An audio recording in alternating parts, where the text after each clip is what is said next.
We have prepared a detailed step-by-step introduction and interface tutorial for you about the new Microsoft Paint after Windows 11. This is the first in a series of comprehensive and detailed tutorials for beginners and those who want to learn about the new Microsoft Paint post Windows 11.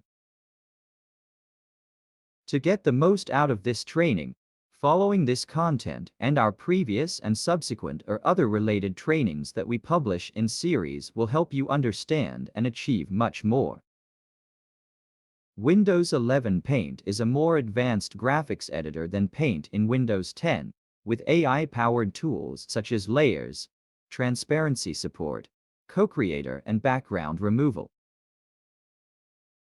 It is an updated, AI-powered and much more advanced version of the classic Paint, known as a simple program with basic image editing, drawing and text insertion features. Windows 11 Paint is designed to be more capable and user-friendly than classic Paint. The modern and user-friendly interface has a cleaner and more organized look, updated to match the overall aesthetic of Windows 11. Windows 11 Paint is part of Microsoft's Windows 11 operating system by default and is a free graphics editing program that does not require any additional installation. You can download Windows 11 Paint from the Microsoft Store. However, this app is only compatible with the Windows 11 operating system. If you are using Windows 10 or an older operating system, you will not be able to run Windows 11 Paint. Whether you're an artist, want to edit photos with new AI features, or just want to doodle, Windows 11, new Microsoft Paint, is a great way to unleash your creativity and bring your ideas to life. Now that we've mentioned all these good things, we can launch the program and move on to the detailed step-by-step instructions. We have already pinned the program to the taskbar for quick access, but you can also access it by searching the Start menu. As soon as we open the program, we are greeted by a workspace with a white canvas in the middle and a new Microsoft Paint that blends classic and modern style. Fit to Window is also a new feature. Instead of a canvas layout stuck in the top left corner, the new canvas layout in the center of the workspace provides a more user-friendly and practical interface. A quick introduction to the interface. Workspace Paint's main workspace. In this area you can edit the image, draw and add text. Canvas, the image space inside the workspace. You can think of it as a real-life canvas. This is where the image is created and organized. The minimum, close, maximum, account and settings buttons at the top left provide control of Paint's main interface. The Paint icon and the title bar are located at the top left of Paint's main interface. Title bar. The bar that shows the title and status of the Paint window. Quick access and menu are located at the top left of Paint's main interface and are used to quickly and easily access various features and functions of the application. The Quick Access section contains the most frequently used tools and features, such as Save and Undo. In Paint, toolbars include a wide variety of tools and features that users can use to perform image editing and drawing tasks. Rulers can be used to define the edges and corners of an image. They can also be used to measure and edit the image. The color box palette contains a variety of colors that users can use to color the image. Users can select a color from the palette or create their own colors. Here is Revolution. Layers are used to stack different elements of the image on top of each other. This allows you to maintain more control over the image. For example, you can place the background on one layer and the foreground elements on another layer. This allows you to edit the foreground elements without changing the background. Another revolution. DALL-E text to image. The co-creative AI in the new Paint in Windows 11 helps users express their imagination without limits. The status bar shows users the size, resolution, cursor position, and other properties of the canvas as they work on the image. And finally, zoom settings and pan zoom make it easy to zoom in and out. With all this, many practical features have been retained that you won't be unfamiliar with. For example, you can zoom in and out with the mouse wheel and the zoom in and out control. Microsoft Paint's intuitive interface has been updated with new tools and features to make it more user-friendly. While previous versions had a fixed canvas in the upper left corner of the workspace, it now has a more convenient and successful canvas system where you can freely resize it from every corner and edge. You can see the current aspect ratio in the status bar.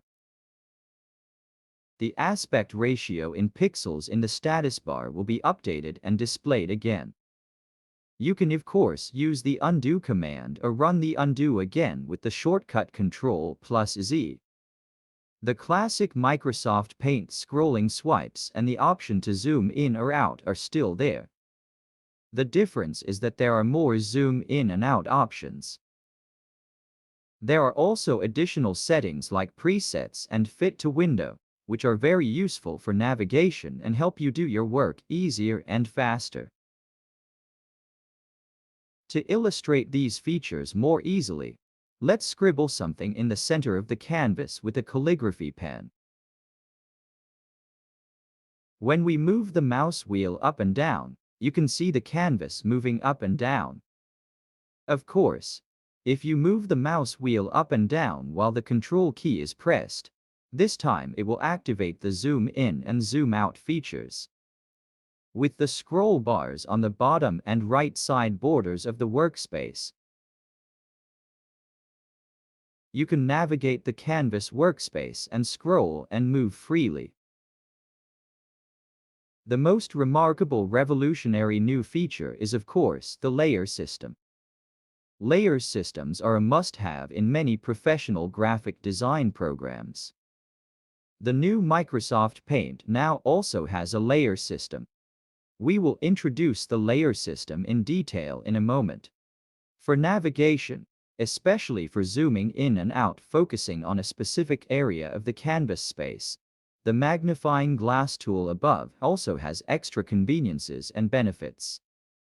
It is a very important tool to focus on an area and will help you a lot in navigation. For example, when I zoom in and out from where I've marked the top left corner, it allows me to zoom in and out towards the workspace and that area of the canvas. You can zoom in with the left button and zoom out with the right button. Since the eraser tool is now transparent and works with the layer system, when you use the eraser tool, if there is no texture or other layer, fill or paint in the background, the transparent region will start to appear in the background. We will talk about this in more detail later, and for now we will reverse the deletion.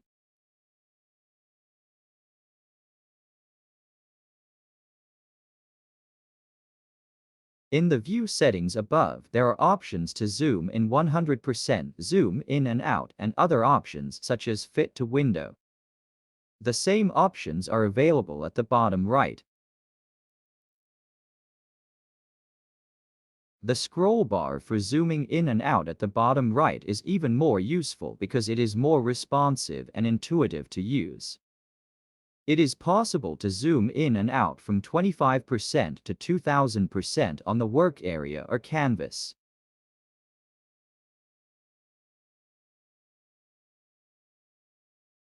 Fit to screen will provide the most general and complete view of the canvas in the workspace. Let's slowly start to get into the system of layers, even at a very basic level. In the layers system, we currently have only one layer. We can create a new layer with the plus sign in the Layers menu. Each newly created layer is sorted with the newly created layer at the top. However, it is possible to change the position of these layers later. You can redefine layers as visible or invisible. In other words, you can choose to display or not display what is inside them. You can think of each layer as a separate page, and these pages can be stacked or overlapped to form a whole. For example, the top layer with a black background can make the layers below invisible. Or a completely white layer can make the layer below invisible. You can also toggle the visibility of this layer on and off to make the layer below visible again. In the app, you can drag and drop layers to change their position and order. You can also right-click on any layer to see how to reorder the selected layer and other commands and features. We'll go over all these details in a moment. While quickly introducing the interface, we should mention another of the most revolutionary new features, the AI-powered text-to-image co-creator. With Co-Creator, you can define your ideas and designs as textual prompts and then realize them as AI-generated images. With this feature, you can enter text, for example, create a picture of a cat walking in the woods, or create a picture of a house made of leaves, and Co-Creator will immediately convert this text into a picture. Co-Creator is a very powerful tool for design and creativity. It can help you turn your ideas into reality quickly and easily. The AI-powered text-to-image tool is ready to create visual images for you in seconds. The way Co-Creator works is very simple. You tell the AI what you want to create with the text you enter in the command field. For example, draw a cat walking in the forest, or draw a house made of leaves. You can also determine the artistic style of the image to be created. The consistency and precision of the details you provide in your descriptions can help you achieve results that are closer to the picture or image you envision. The AI will offer you 3 different variants. You can use all of them or the one you like the most. Credit points will help you make digital art. With these free credits, you can create your dream artworks and masterpieces thanks to artificial intelligence. As we just mentioned, in the section above, we define with textual expressions what kind of image we want to create. At the bottom, we choose our style. For example, it is possible to produce without any style at all but oil painting, watercolor, and many other options such as digital art, photoreality, anime, and pixel art are also possible. To draw a cat in a simple anime style, and we also wanted it to be done in a pixel art style. After running Create, one of our 50 credit points was deducted and creation started immediately. In seconds, simple pixel art drawings of cats in anime style were created with 3 different variations. As soon as you select any of the generated images, they will be transferred to the workspace and canvas.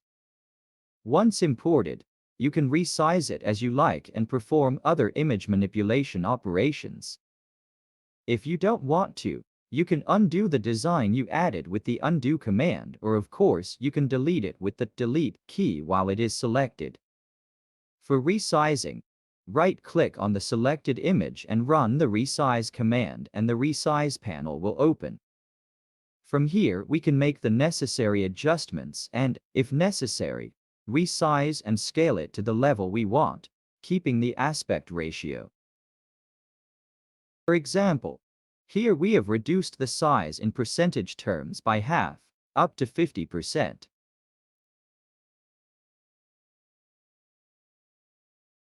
When selected, we can freely move our image to the area we want. We moved it to the top left. Zooming in on the resized cat drawing we just created, we plan to make some changes to it. For example, to turn the cat's eyes blue, we will select the rectangle tool from the basic shape tools and make 2 eyes in blue. Since this is a pixel art drawing, we chose a square or rectangle style for the cat's eyes, close to the original. Of course, there is no limit to the changes we can make. Anyone who has used Microsoft Paint knows how the Edit Colors palette works. If you don't know, the Edit Colors panel is a very basic tool that allows you to change certain properties of a color. The panel contains 3 sliders that you can use to adjust the brightness, saturation, and hue of the color. You can also change the RGB or HSV values of the color. Simply put, they are just color codes and their combinations in different proportions that allow us to get the color we want. We can choose from the color palette here or from ready-made base colors, or we can create a new color and import it into our palette in the workspace. As you can see, we can make the layer window visible and open it to use it when needed. Or we can make it smaller and invisible when we don't need it to save more space in the workspace. In the same way, we can reactivate and open Co-Creator whenever we need it, so that the panel appears on the right side, and from there we can perform the necessary actions. At the moment, we will just open the Layers section, and there we will try to create a new layer, and as another option we will add another pair of eyes to the new layer. Layers are a useful feature that lets you organize different elements of an image separately. Using layers, you can create complex images or variants and edit them more easily. By making the added layer active or passive, visible or invisible, it will help you observe the differences and thus generate and organize more creative ideas in your design processes. The other thing we will mention is that when we right-click on each layer, there are commands set to move it. You can move one layer up or one layer down. Just like drag and drop with the left mouse button, you can select one of the up and down commands and move them one step up, one step down, or one layer up, one layer down. On the bottom layer of the blue eye layer, we add another copy of the original version of the cat image we created earlier and resize it. The idea is to re-observe the original eye color and its different variations with layers. This time we resize by drag and drop and by using the tabs on the corners and edges of the object while it is selected. We have also moved our selected image to the required position. For more precise moves, we can also use the arrow keys on the keyboard. Up, down, right and left, pixel by pixel, step by step, allowing precise moves.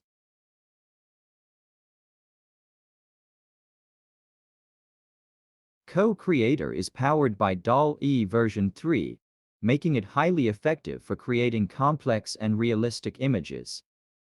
Paint's new interface is reminiscent of older versions, but is more intuitively designed and features updated tools and a modern design that clearly shows what each tool's symbols do. This makes it easier for beginners to learn how to use the tools. Another revolutionary new feature is automatic background removal with artificial intelligence. This feature is actually a much used and sought after feature in photo manipulation. Background removal is a great feature you can find in industry standard software like Adobe Photoshop, GIMP, and even other digital art design programs like Krita. The fact that it is now available with AI support in Microsoft Paint is clearly a major innovation, a major revolution. If we talk about this feature, you will see in the app that the image of the cat in front of us is actually in a white field. There is a cat in a square on a white background. We can remove this white background. With this automatic background removal feature, you can see that when the background is removed, you can see that the background is cleared and transparent when the image that represents that transparency is created. This is such a practical command that the AI detects the object in the center of the selected area, separates it from the background, and clears the background. In this case, we get a clean, background-free image of the selected cat. This is the cat image we are currently creating, and the background, chosen as a clean version of the background, is ready and waiting for us on our canvas. We make the changes we want on this image with a clean background.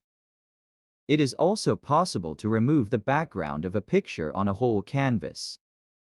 We have a picture of a tiny cat on a huge canvas. You can remove the entire white background. This is a big advantage of the background removal tool. We go back to the Co-Creator tool and start explaining how to create another design. This time we're going to ask Co-Creator to create an anime-style drawing of a galloping horse for us, and we press the Create button.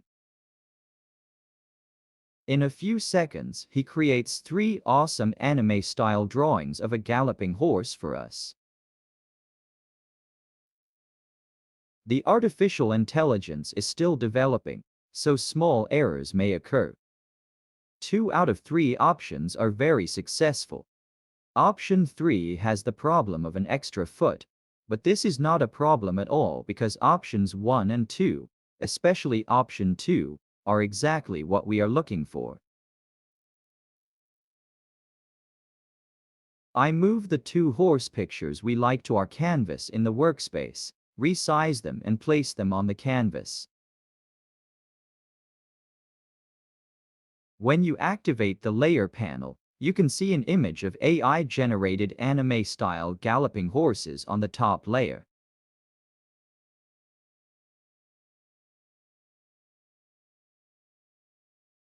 We copy one of the 2 horse images by creating a new layer and selecting it with the selection tool. Copy it with the Ctrl+C key combination and paste it on the top layer. Finally, we create another layer with a white background and place it on top. When this layer is on and visible, all layers below it will be invisible because they overlap and are located on the top layer. Dark mode options are available in the new version of Microsoft Paint. Dark mode provides a more favorable working environment for eye health. If you prefer dark mode, you can enable it in the settings. From now on, we will work in dark mode. Dark mode is a must-have feature in industry-standard software and is often preferred by professionals because it helps to focus more. Dark mode adapts to the new design of Windows 11. At the same time, dark mode is also very beneficial in terms of energy consumption. It helps you see the colors and contrasts of pictures better. It is a great help to focus while working. It also reduces eye strain and headaches. It is also very useful when working for long periods of time or in low-light environments. Now let's briefly talk about the File menu. The File menu, which we will discuss in more detail in the following lessons, is a command menu used for opening, saving as, printing, display settings, and other operations. We have already talked about the View menu, and we will talk about other practical details in the future. In this tutorial, we have saved the working layers we created to the desktop and are quickly presenting them to you. These printouts show a few images of the doodles and examples we created in PNG format. As you can see, the new version of Microsoft Paint includes many revolutionary new features and many improvements in ease of use. Features like AI-powered background removal, layering, and dark mode make Paint a more powerful and useful tool. In this tutorial, we gave a quick overview of the interface and key features of the new version of Paint. In future tutorials, we will cover the new features of Paint in more detail and even try to explain the use and application of all the tools in full detail. Of course, we'll learn how to do more complex work with layers using revolutionary new features, the advantages of background removal, and even dive deeper into creating AI-powered images. Let's keep exploring the new version of Paint together and unleash our creativity. We will continue the series with more beautiful trainings, and we will be with you again very soon. We have prepared a detailed step-by-step pan, zoom, scroll, navigation and canvas features tutorial for you about the new Microsoft Paint after Windows 11. This is the second in a series of comprehensive and detailed tutorials for beginners and those who want to learn about the new Microsoft Paint post Windows 11. To get the most out of this training, following this content and our previous and subsequent or other related trainings that we publish in series will help you understand and achieve much more. As soon as we open the program, we are greeted by a workspace with a white canvas in the middle and a new Microsoft Paint that blends classic and modern style. The canvas is the image space inside the workspace. You can think of it like a real-life canvas. This is where the image is created and organized. On the right side of the status bar you can see the zoom settings, and on the left side you can see information showing the aspect ratio of the current canvas in pixels. The last frame width we turned on was 4K and we can change it at any time. From the File menu we can open the Image Properties window to see and change various settings. As you can see, here we can change the units and quantities of canvas aspect measurements in pixels, inches and centimeter and set the default setting here. The default setting sets a canvas aspect ratio that is automatically determined when the program is opened. Fit to window is also a new feature. Instead of a canvas layout stuck in the top left corner, the new canvas layout in the center of the workspace provides a more user-friendly and practical interface. At the bottom right are the zoom in and zoom out presets and scroll bars. In addition to the presets, you can also enter a numerical zoom value. The slider bar for zooming in and out is even more useful because it is more responsive and intuitive. It is possible to zoom in and out from 25% to 2000% on the workspace or canvas. We write canvas in the center of the canvas with a calligraphy pen to explain and show the canvas and navigation features in more detail. Besides the slider bar for zooming in and out, another option is the magnifying glass tool, which allows zooming in by focusing. For navigation, especially for zooming in and out focusing on a specific area of the canvas space, the magnifying glass tool above also has extra conveniences and benefits. It is a very important tool to focus on an area and will help you a lot in navigation. For example, when I zoom in and out from where I've marked the top left corner, it allows me to zoom in and out towards the workspace and that area of the canvas. You can zoom in with the left button and zoom out with the right button. In the view settings above, there are options to zoom in 100%, zoom in and out, and other options such as fit to window. The same options are available at the bottom right. The slider bar for zooming in and out at the bottom right is even more useful because it is more responsive and intuitive to use.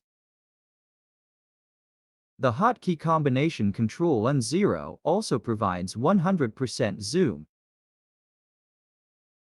In the View section there is an option to view full screen, which also works with the F11 key.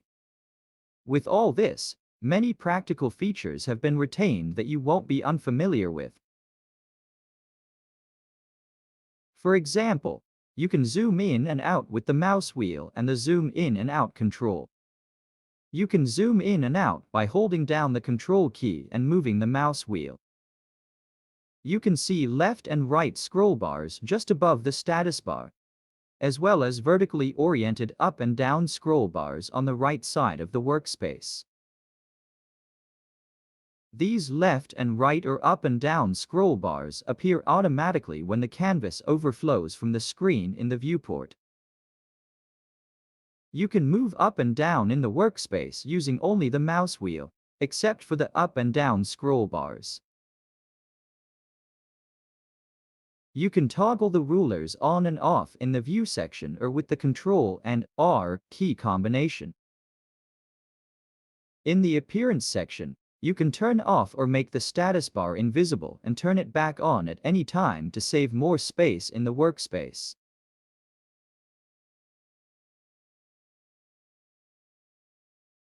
The thumbnail window can be used as a small window summary, a view that covers the entire canvas. You can move and resize this thumbnail window as you work. When you zoom in, it gives the impression of a ready-made summary without switching to a view of the whole image. We can turn grids on and off in the Appearance section. Grids also make the appearance of pixels more distinct. After maximum zoom, we can use the Pixel Pen to make precise drawings and edits at the pixel level, making it possible to create pixel artworks. Let's make the example even more concrete by drawing an arrow symbol by coloring the pixels one by one, starting from the 0 by 0 pixel box in the upper left corner. Let's do the same below, starting with the last pixel box in the bottom right corner.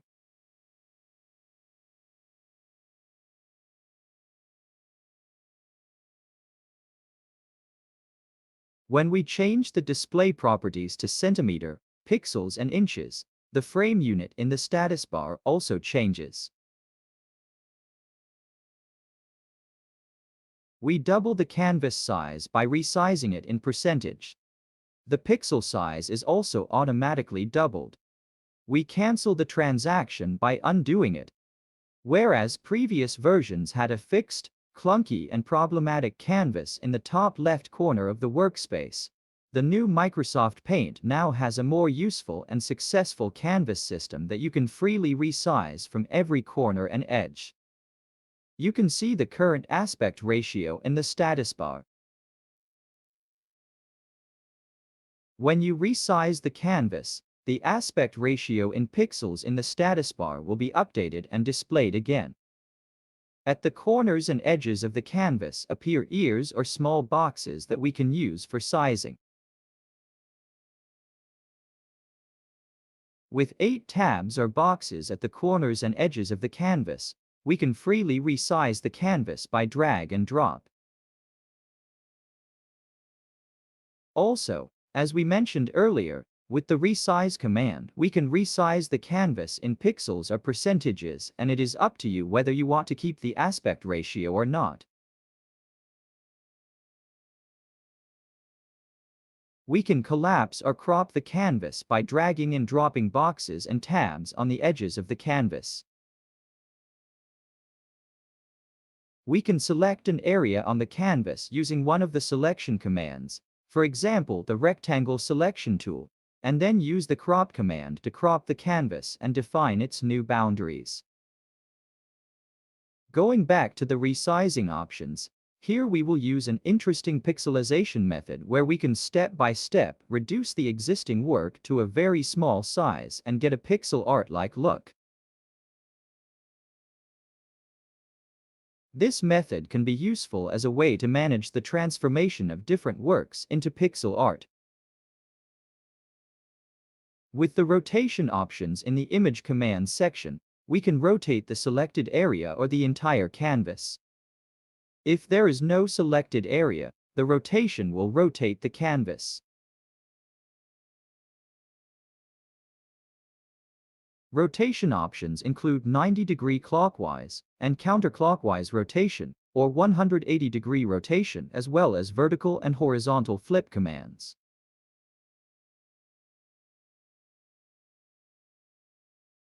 When you make layers visible and create a new layer, you can see that the new layer is automatically created in the aspect ratio of the existing first layer, but transparently.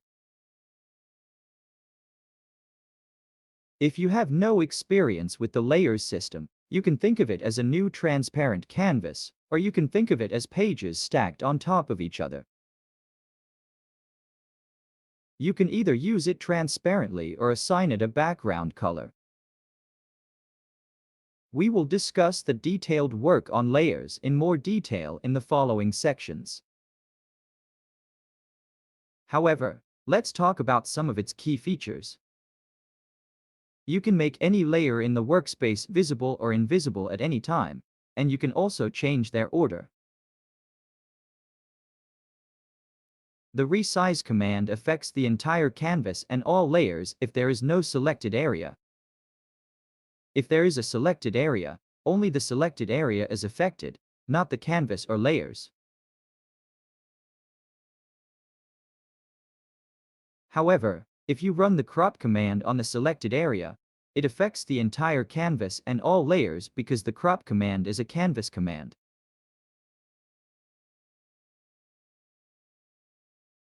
In the image command section, there is a revolutionary new AI feature, the automatic background removal command.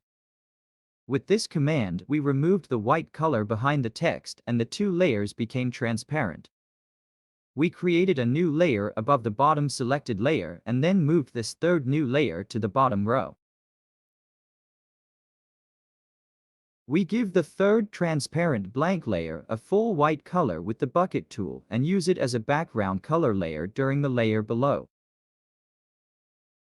We can use this and more to manage the creation of complex and new designs, and we will provide more examples later when we go into layers in detail. For now, we are reversing our actions. When we save the current work as PNG on the desktop, all visible layers are merged and the visible image in the workspace is transferred and saved. Finally, we mentioned it before, but let's show it in practice. If we change the canvas unit settings in the image settings, the units and measurements that appear in the ruler will also change. If pixels, the rulers will change and update according to the pixels, centimeter, or inches. In this tutorial, we gave a detailed step-by-step overview of the pan, zoom, scroll, navigation and canvas features in the new version of Paint. In future tutorials, we will cover the new features of Paint in more detail and even try to explain in full detail the use and application of all the tools. Of course, we'll learn how to do more complex things with layers using revolutionary new features, the advantages of background removal, and even dive deeper into creating AI-powered images. Let's keep exploring the new version of Paint together and unleash our creativity. We will continue the series with more beautiful trainings and we will be with you again very soon. About the new Microsoft Paint after Windows 11, we have prepared a detailed step-by-step tutorial for you about opening, saving, exporting and importing images in Microsoft Paint. This is the third in a series of comprehensive and detailed tutorials for beginners and those who want to learn about the new Microsoft Paint post Windows 11. To get the most out of this training, following this content and our previous and subsequent or other related trainings that we publish in series will help you understand and achieve much more. As soon as we open the program, we are greeted by a workspace with a white canvas in the middle and a new Microsoft Paint that blends classic and modern style. The canvas is the image space inside the workspace. You can think of it like a real-life canvas. This is where the image is created and organized. We write and scribble something on the canvas and add the text, Picture 1, to make it stand out. In a moment, we will save this work as an image file. If we select the Save command directly from the File menu, the changes we have made will be saved permanently. The word permanent is relatively permanent. There is another intention here. We will explain the details and the differences in implementation in a moment. When we run the direct Save command from the File menu, the Save menu opens immediately. From this Save menu, we specify the type of image file, its name and the directory as location. After setting the file name as Untitled, the type as PNG and the directory or location as desktop, we confirm the save command. After confirming the save command, the saved version of our image file was automatically transferred immediately to the desktop. Now we will make a few changes to show the difference of the direct save command. We will draw a few nested circle shapes in this already open image study, and then we will run the direct save command again. Notice that when we run the save command directly, we reorganize the previous version that we had previously saved on the desktop with the same name and type and replace it with this latest modified version. At this point, the previous image file that we exported without drawing the circles is permanently deleted and replaced with the latest available version that we saved directly with the save command. Now we are going to make one more change to this already open project. We will undo one of the circles we have drawn with the undo command.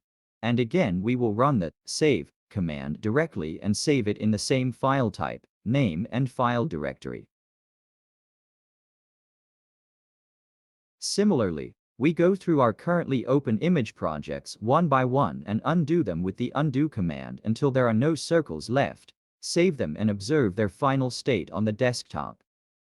You will notice that if we use the direct save command with the same name, same directory and type, each time the previous image file we exported will be permanently deleted and replaced with the latest available version that we saved with the direct save command. This time we save another version of the same type but with a different name, new image 1, in the desktop directory with a different save command without changing the existing file. This command is called save as. Now, while the previous version was on the desktop with the same name, another version with a different name was registered and transferred to the desktop. The first version was called Untitled and saved as PNG. The new version was called New Image 1 and saved as PNG. And both files are in the same directory on the desktop.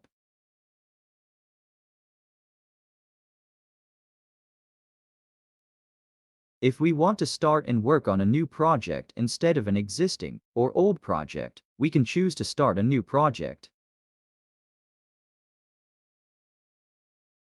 When we want to start a new project, if there's a project we are working on and we have made changes to it but we have not made the last record, it gives a warning message. The warning message offers 3 different ways to choose whether to save the current project, close it without saving, or cancel the new project start. With cancel, you can cancel starting a new project. Starting a new project means exiting an existing project, which means you can only open one project at a time. You can start a new project while you have an existing project, but if you exit without saving, the project or any changes made will be completely lost, never to be accessed again. With cancel, we have the option to cancel the launch of a new project and undo our last definition. After that, we start a new project and select the save option.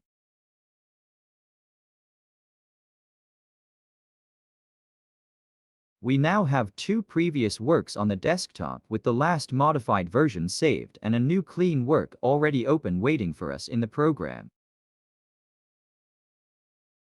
Each new project is started as usual, untitled, starting with a clean white background that we can later change in any way. For a better understanding of what we have learned up to this point, we write something with a calligraphy pen on the newly opened work and save this work on top of our previous untitled work with the direct save command, completely replacing the previous work.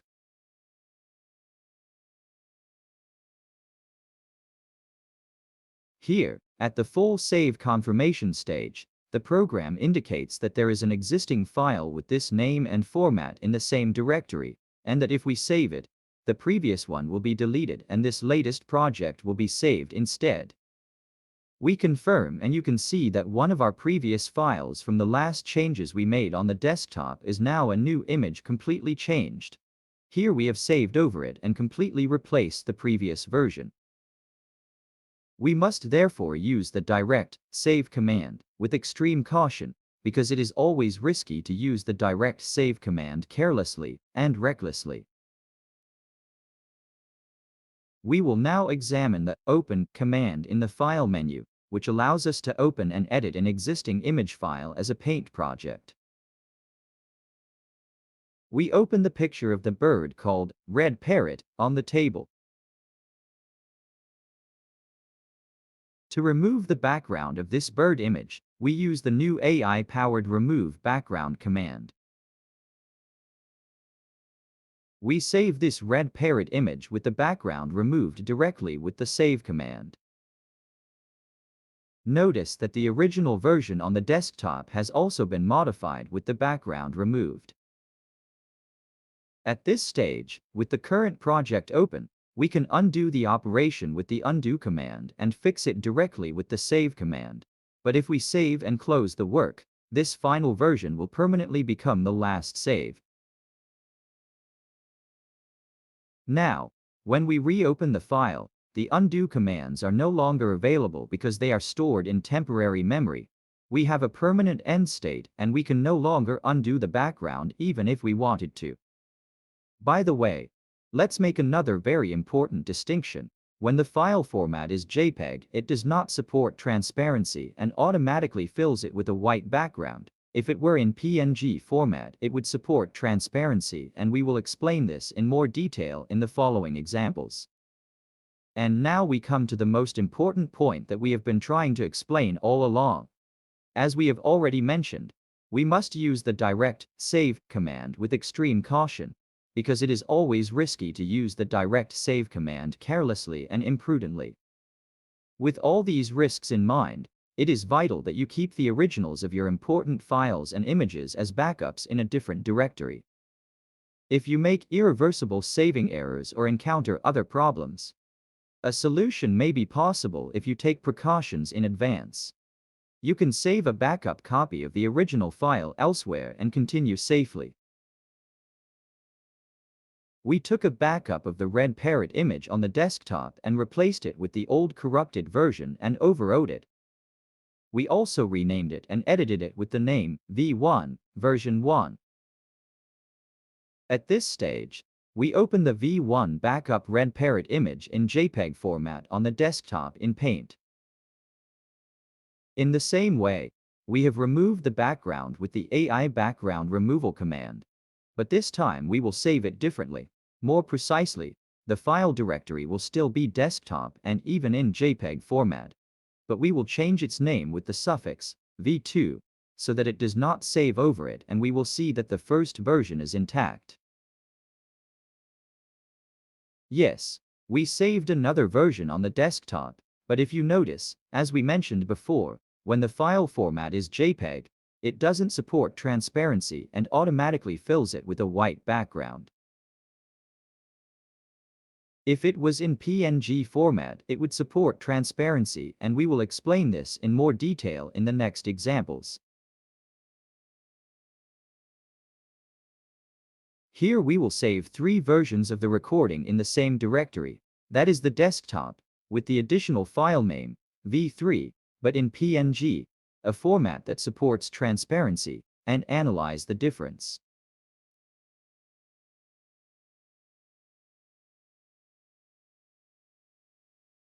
As you can see, the differences between the previous recordings and the latest ones are clearer, and the V3 parrot image with background removed is transparent as it was created in PNG format.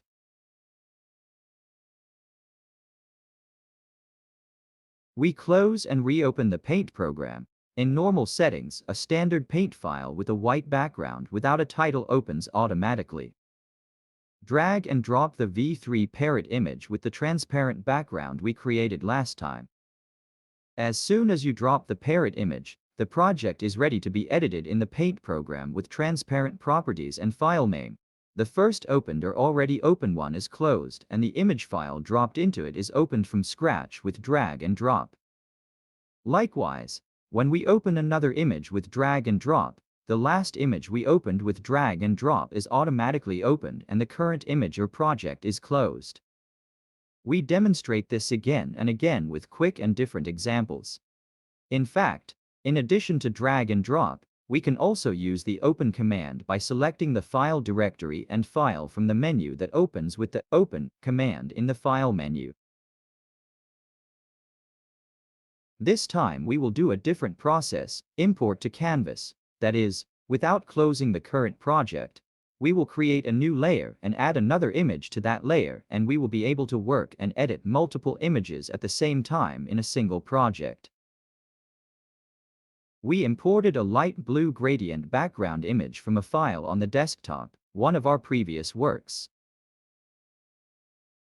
The size of the image we imported automatically expanded the canvas, and since the parrot image was on the top layer, it covered it. We moved the new background image from the top layer to the bottom, behind the parrot image and back to the top again, and saw the difference more clearly. We tried to resize the blue background gradient image to fit the parrot. By changing the position and placement of the images and then cropping them, we created another version of the parrot image with a new background.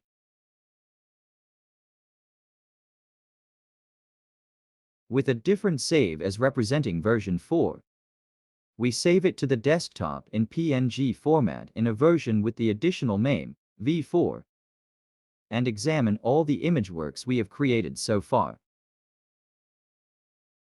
As an example of how we can save different files with the same name in different file formats in the same directory, that is, on the desktop, we save and examine PNG and JPEG files with the additional name v4. We add a yellow star to the JPEG image so that it is not difficult to recognize at first glance. Another version with the same name is ready on the desktop in PNG format, and we examine them all again. As you can see, if any of the file or directory or name parameters are different, we can save the same file separately without saving it on top of another and without corrupting them. In this example, the file directory is the same, so they are both saved on the desktop. Even the image file names are the same, but the types are different. One is PNG and the other JPEG, so they can be side by side without overriding and without corrupting the other. In fact, we observe two separate independent files with the same name and location but different types. However, as a suggestion, if it is not necessary, it would be wiser, instead of having the same file name, to distinguish them with an additional name difference, such as v5, so that their use in management becomes more practical.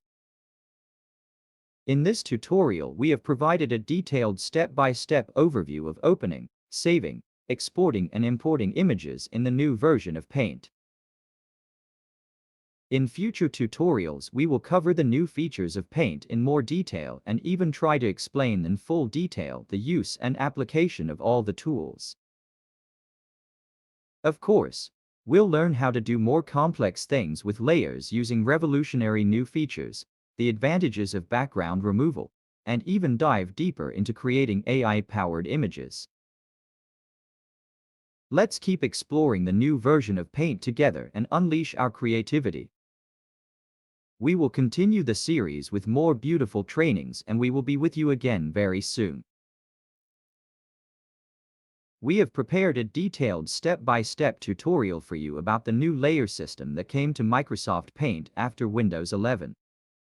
This is the fourth in a series of comprehensive and detailed tutorials for beginners and those who want to learn about the new Microsoft Paint post Windows 11. To get the most out of this training, following this content and our previous and subsequent or other related trainings that we publish in series will help you understand and achieve much more. As soon as we open the program, we are greeted by a workspace with a white canvas in the middle and a new Microsoft Paint that blends classic and modern style. The canvas is the image space inside the workspace. You can think of it like a real-life canvas. This is where the image is created and organized. To explain the subject better, we write and scribble something on the canvas with a brush. When we paint the text we wrote with a brush with the second color white, it looks like it has been erased because the background color is white. In the past, since Paint had limited support for transparency and no layer system, painting with the background color, which was usually white, gave the same result as erasing. The new post-Windows 11 Microsoft Paint has radically transformed this entire editor with its transparency and layering systems, and now manages to incorporate a lot of open-ended potential. The most remarkable revolutionary new feature is of course the layer system. Layer systems are a must-have in many professional graphic design programs. When using the eraser tool, if the background is blank or no other layer is visible, a checkered pattern may appear behind the area you are erasing. This pattern is called a checkered ghost background and represents transparency in Paint. The eraser tool in Paint works in transparent mode by default. This shows the pixels behind the area you are erasing.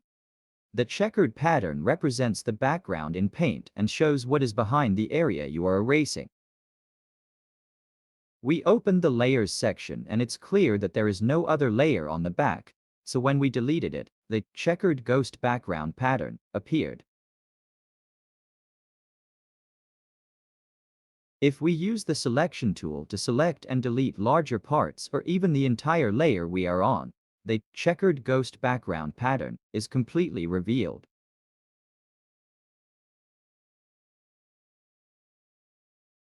We can assign the background color we want with the bucket tool to our completely erased and transparent layer.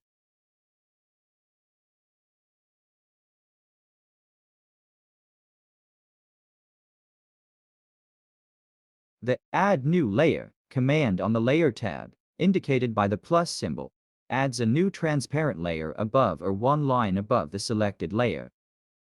The added layer is rendered in the current canvas aspect ratio and we can change the layer order at any time.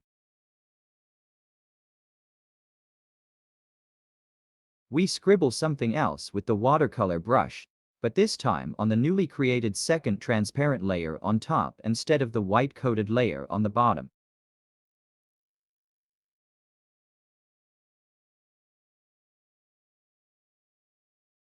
As you can see, we made a mistake while typing or we want to make a change.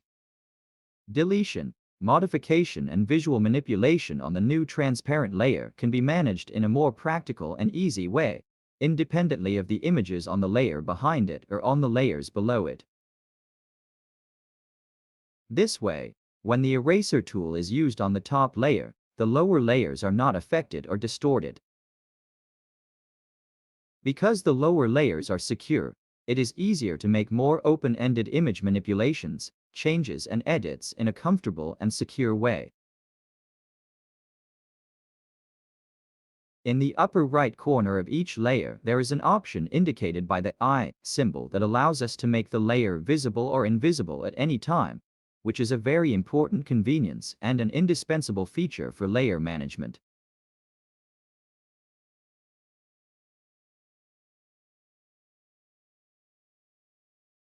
We move the bottom layer to the top layer, and since this layer is a closed layer with a white background, all layers below it are naturally invisible. If the topmost layer is a closed layer, it hides all layers below it.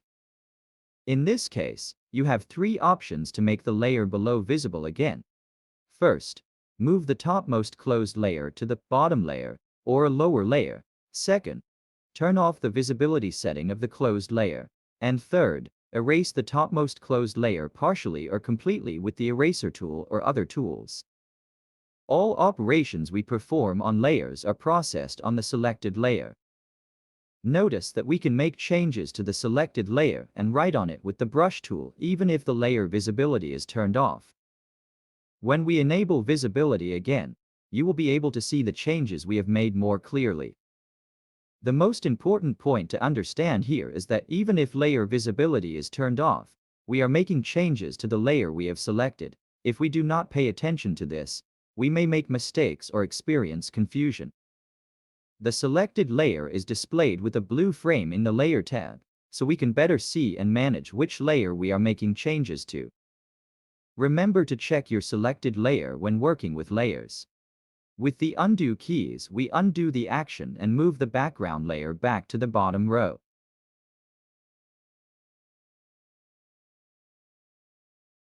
To change the background color of our top transparent layer, we use the bucket tool to cover it with a color close to yellow. Notice that the bucket tool stopped when it reached the text borders and did not cover the areas inside the text. These areas are still transparent and have not completely changed the background color. Actually, there is a smoother and more effective way to change the background color. If we were to assign it to the background color on the bottom layer, we could do this without distorting the edge pixels in the text and without leaving the enclosed areas inside them empty or transparent. The result would look smoother and more professional. Now we change the background color with this method. First, we go back a few steps. As you can see, thanks to the bottom layer, we have easily changed the background color in a smoother, more practical and professional way. We can also safely use any color we want without disturbing the pixels of the top layer.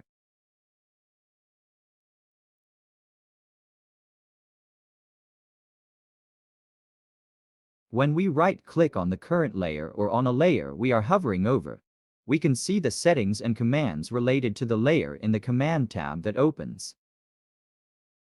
This tab contains commands to adjust the visibility of the layer, duplicate the layer by copying it, merge the layer with a layer below it, move the layer up or down, and delete or remove the layer completely. We can also move the layer to the desired order by drag and drop. Here are a series of quick examples of everything we are talking about.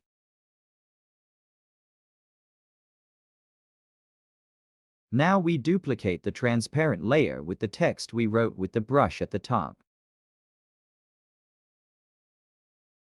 Select the topmost of the duplicated layers and use the selection tool to move the text on it to the area below. As you can see, the two separate texts are now easily visible because they are no longer on top of each other. Note that we can reorder the layers at any time. It all depends on your preferences and the needs of the design you are creating.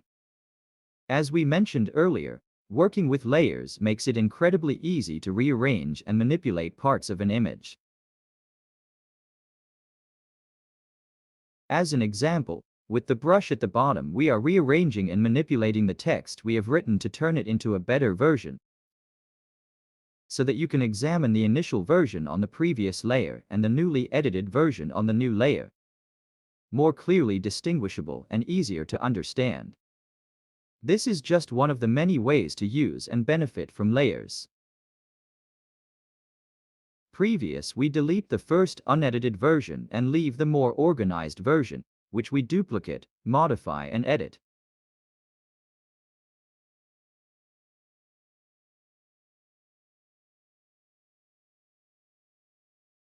Now we save a single transparent layer of the edited version in PNG format, first as transparent. Notice that when you save the image file as PNG or any other format, the layers that appear in the image file are flattened and we can no longer edit the layers of that saved image file separately. So it is useful to save each layer separately in Paint, especially to be able to reuse the relevant layers when repeating the same work. We saved only the layer with the brush text with the transparent background and in PNG format. To save individual layers, simply turn off the visibility of other layers. In the same way, we leave the layer with the background color alone and save it separately. To do this, we either make the other layers invisible or, as in this case, delete them completely and save them.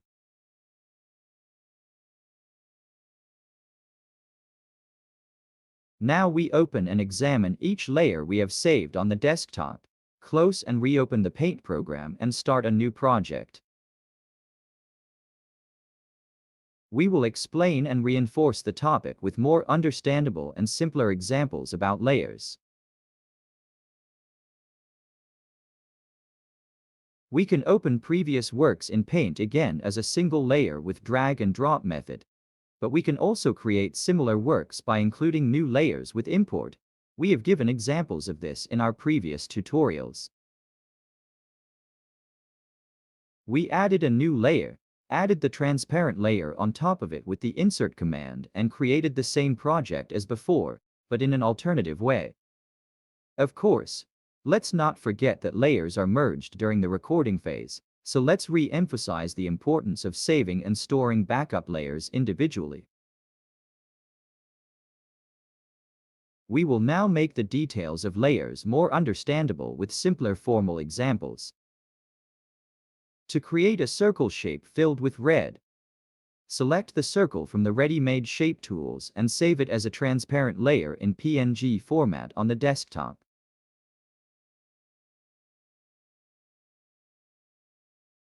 We create a new empty layer and use the ready-made shape tools to create a square shape filled with turquoise color.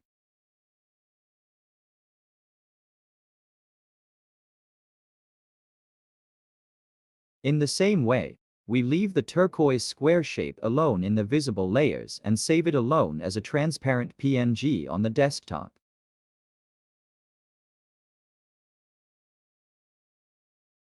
To make the tutorial easier to understand, we add naming texts representing the layers.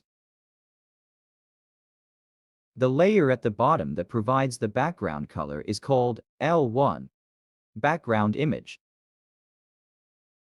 The next red circle is called L2, and the turquoise square is called L3, representing layer 3. On the same principle, we also create a green triangle shape, which we call L4, representing layer 4. By the way, if you pay attention, you can easily see that the top layer or layers overlap with their non-transparent parts and cover the layers below. This is one of the most important parts of the layers issue. Leaving only the fourth layer, L4, with the green triangle, we save it as a PNG on the desktop and then make all the layers visible and save it as another PNG on the desktop. We close the program and let's analyze the layers, or rather image files, that we have saved on the desktop up to this point.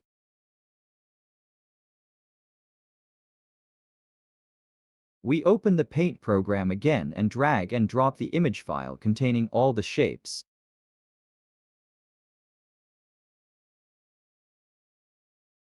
As you can see, the image is opened, but it is no longer accessible or editable because the layers have been flattened, but now they have been flattened and merged into a single layer.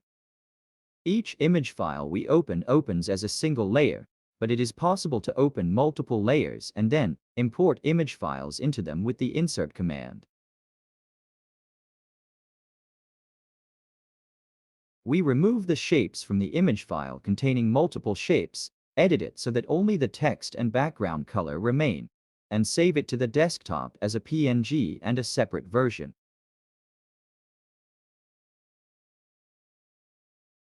We create new layers, import previously created saved image files into them with the insert command,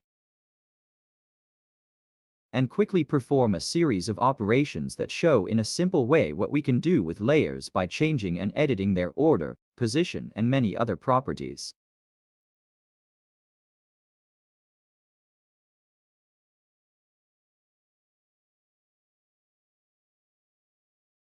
You can easily notice that every change we make in the order of the layers is instantly updated on the canvas, and you can easily recognize which one is on top and which one is on the bottom.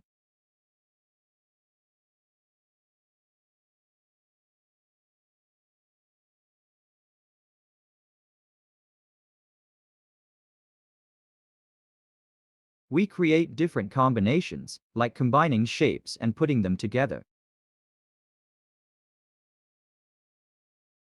We duplicated some layers and combined them with the layers below them to get new combinations.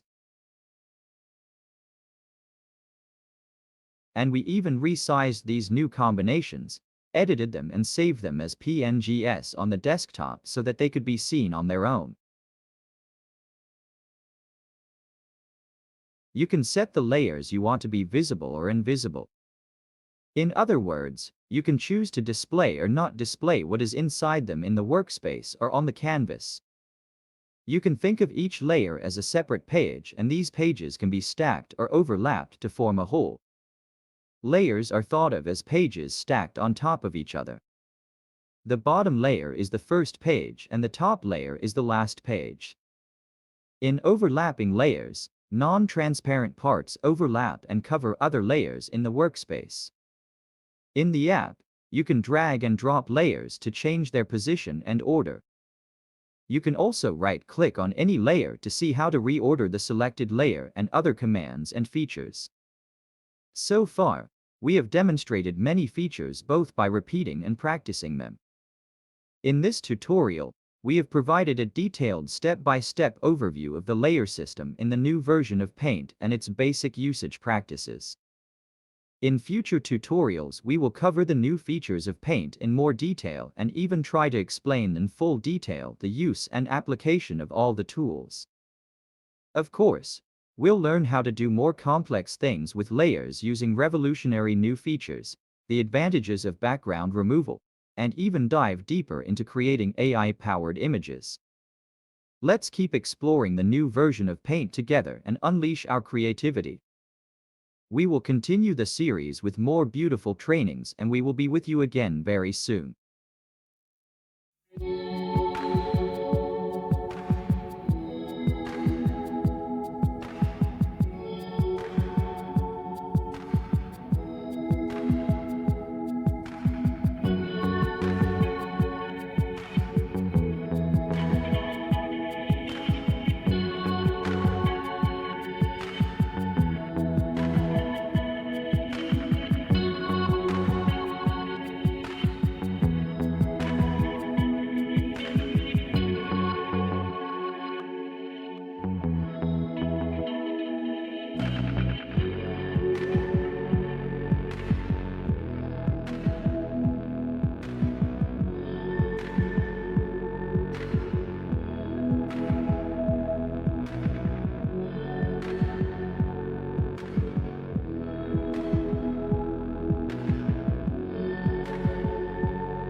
Hello friends. Today we will tell you step by step how to size canvas in standard paper sizes such as A3, A4, A5, and different standards in the new Microsoft Paint with a quick tip tutorial. Our first step is to open the Paint editor. On the left side of the status bar you can see information showing the aspect ratio of the current canvas in pixels. The last canvas width we opened was 4K in pixels, and we can change it at any time. First of all, let's take a look at the paper sizes in A3, A4, A5, and other standards, which are the main subject of this training, on the internet, and search for measurement information. You can access paper size standards from the Google search engine or any other search engine of your choice. As a result of the search, we have the dimensions in millimeter and inches of A3, A4, A5, and other standard paper sizes. Now we will first create a canvas in A3 size. For this, we return to the Paint editor. From the File menu, we open the Image Properties window to see and change various settings. As you can see here, we can change the units and quantities of the canvas aspect dimensions in pixels, inches, and centimeter, and set the default setting here. The first settings we came across on the internet were in millimeter and inches. We can also set them in centimeter. We will do this by entering the measurements according to the information that 1 centimeter is 10 millimeter. For example, we will enter the horizontal A3 paper size as 420 millimeters, 42 centimeters for 420 millimeters. Of course, if there are parts that come after the dot, we will specify those parts in full. For A3 horizontal length 297 millimeters, we will get the value 29.7 centimeters with the fraction after the dot. When we confirm, our canvas will automatically be ready in A3 size. As you can see, the canvas has expanded. Of course, the empty parts remain transparent, and we can assign white color to them with the bucket tool. You can wipe it all off and paint the whole canvas white or any color you like. We prefer white for now. With the text tool, we add a large A3 text. In fact, we will make it invisible during the registration phase. It would make more sense to do it at a later stage. Here we have shown that we have created an A3 sheet for now, to clearly show our progress. What we need to do now is to save the white image file that we have created on the desktop in horizontal A3 paper sizes with the name A3 Paper V1, with PNG, or one of the other image formats. Of course, you can save it in the directory you want. We close the Paint editor and open and examine the white image file that we created on the desktop, with the name A3 Paper V1 and in PNG format and the dimensions of horizontal A3 paper. We now have a ready-made horizontal A3 paper size white image file that we can copy or use at any time. When we close and reopen the Paint editor, it opens with its own file size, whatever the current file size is. Even when we convert the square shape here to a non-standard size, when we open another saved image file. Opening an image file and importing an image file are two different things. Don't confuse them. You will understand this better in a moment. We drag and drop the white image in A3 paper size format onto the workspace or canvas in the Paint editor. Another way to open the image in A3 format is to go to the File menu, run the Open command, and then select the image file from the file directory. When we open the image, the canvas is automatically organized in the image dimensions. We can also activate the options to display in inches, centimeter, or pixels at any time in the Image Properties window in the File menu. When converting from centimeter to inches, sometimes there may be a small difference in the fractions, never a problem. As long as you already know how many millimeter it should be, you will never miss measurements. We'll close the Paint editor again and start over. But first, let's take a look at A4 paper sizes. We open the Paint editor again, and just as we edited the A3 paper size canvas, we now create the A4 paper size canvas by repeating the same steps and entering the required dimensions. Since we will create vertical A4 this time, the vertical part will remain at a higher value, and we have created it. Now we save it to the desktop in the same way in PNG format, but with the name A4 Paper V2 and close the Paint editor, and examine our images saved on the desktop. And for horizontal A5, we perform similar operations quickly. We open the Paint editor again and even make the canvas 10 by 10 square. We did this because, as we mentioned before, opening an image file and importing an image file are two different things. Don't confuse them, now you will understand this better. When we drag and drop the white image file, we create it with the name A3 paper V1 and in PNG format with A3 paper horizontal dimensions it opens. Or we can also open it by going to the File menu, running the Open command, and then selecting the image file from the file directory. When you open a new file, you either save the existing file or close it without saving. When we open the image, the canvas is automatically organized in the image dimensions. However, if we import a new image from File to Canvas, as we will do in Step 2, the situation is different. The existing file and dimensions are preserved, and the incoming image file comes with its own dimensions. We import all the paper size image files we created as separate layers. We alternate the colors of each different paper size, so you can more easily see how they relate to each other and how they differ.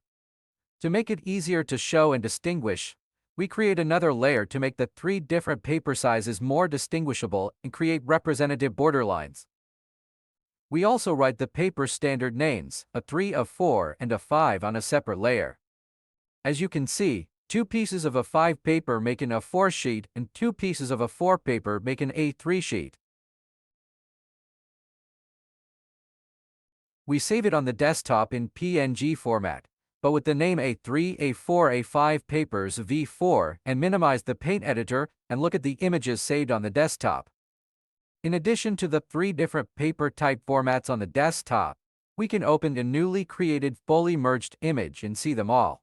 If you pay attention, only the general outlines and shapes appear here, unless you put them on top of each other in an editor or printout. The sizes appear to be the same, do not be deceived by this.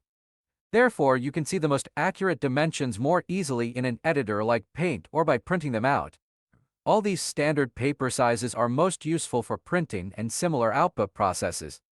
We may prepare more detailed tutorials on printing in the future. But let's take a look at the print settings and options to show a small example. Here we can look at standard, A4 and similar paper and other paper and print settings. In this way, we can examine how these dimensions can form a basic standard dimension that helps us to convert our work into output, along with the other topics mentioned. Under the Print command under the File menu, there are options such as Page Settings and Print Preview, and as we mentioned, there are A4, A3, A5, Letter, Legal, and many other print settings as paper size. You can see the standard paper sizes and other options available in the print settings. There are also detailed options within these standard paper settings, such as the amount of space to leave on the edges of the page, whether to print in portrait or landscape, and how many copies to print. Using these settings, you can output your work the way you want. It is very easy to edit and manipulate images at a basic level in the Paint editor. Paint is a free software available in all versions of Windows, and the new version is far superior to the old one. To get the most out of this training, following this content and our previous and subsequent or other related training series will help you understand and achieve much more. In our previous tutorials, we have provided extensive illustrative examples of Microsoft Paint, including new and old versions. So if you run into problems, our first recommendation is to review the previous tutorials. You will find many of the answers you are looking for there. Feel free to share with us what you would like to see in the next episode, what you find difficult or any comments you wish. Any feedback you can share will help us improve much of our future content. One of our goals is to help you and make it easier for you to find solutions. We will continue the series with more great trainings and we will meet you again very soon.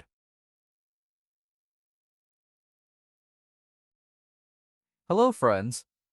Today we will explain to you step by step how to add 2 photos side by side in the new Microsoft Paint. With a quick tip tutorial. One of the images we keep on the table for training is called Selfie on Campus. The other image file is called Graduation B2, as you can see from the image. With the method we will show you, you will be able to add and merge 2 or more photos side by side or in different ways. Let's say from the beginning, if you have difficulty understanding or want to do more complex work, we strongly recommend that you review the previous and related content that we have published in series on our channel. Our first step is to open the Paint editor. We drag and drop our first image to the workspace or canvas in the Paint editor. Another way to open the first image is to go to the File menu and run the Open command, and then select the image file from the file directory. When we open the image, the canvas is automatically organized in the image dimensions. In this work, we are going to add another image right next to the first one we opened. For this, we drag from the small tab boxes on the sides of the canvas to expand and enlarge the canvas a bit more. Yes, we have enough space on our canvas. Our next step is to include the second image from the outside. To include another image file in the current work, we go to the Import to Canvas section under the File menu. In the Import to Canvas section, we select the From File option.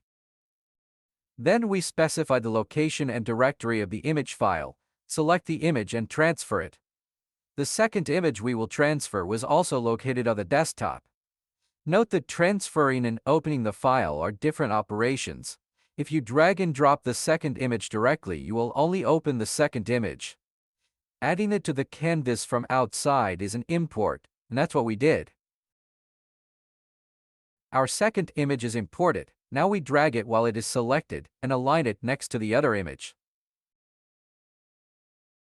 Yes, we have 2 images side by side, just as we wanted.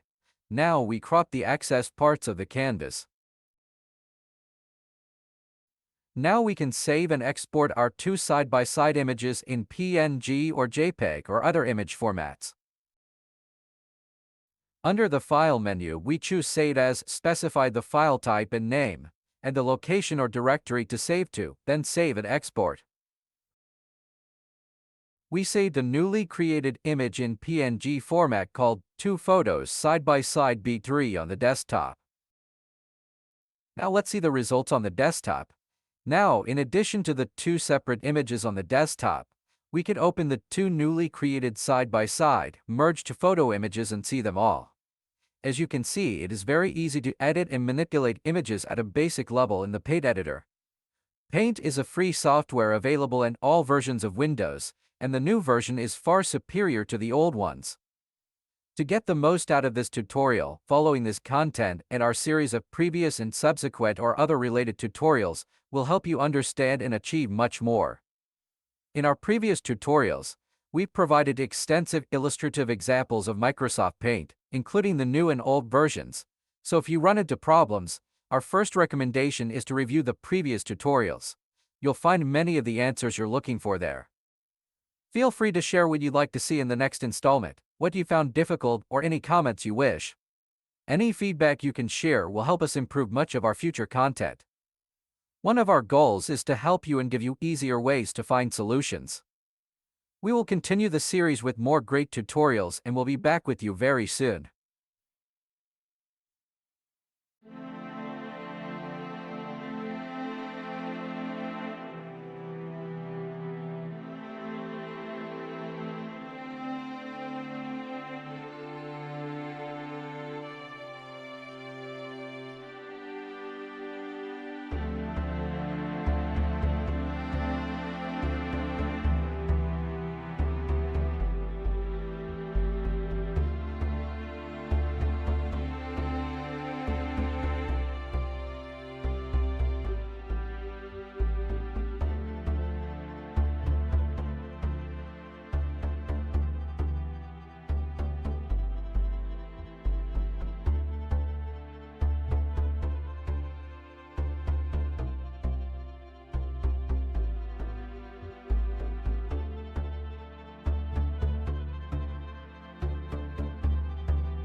Don't forget to subscribe and click the bell to receive notifications for new videos. See you again soon, and thanks for watching.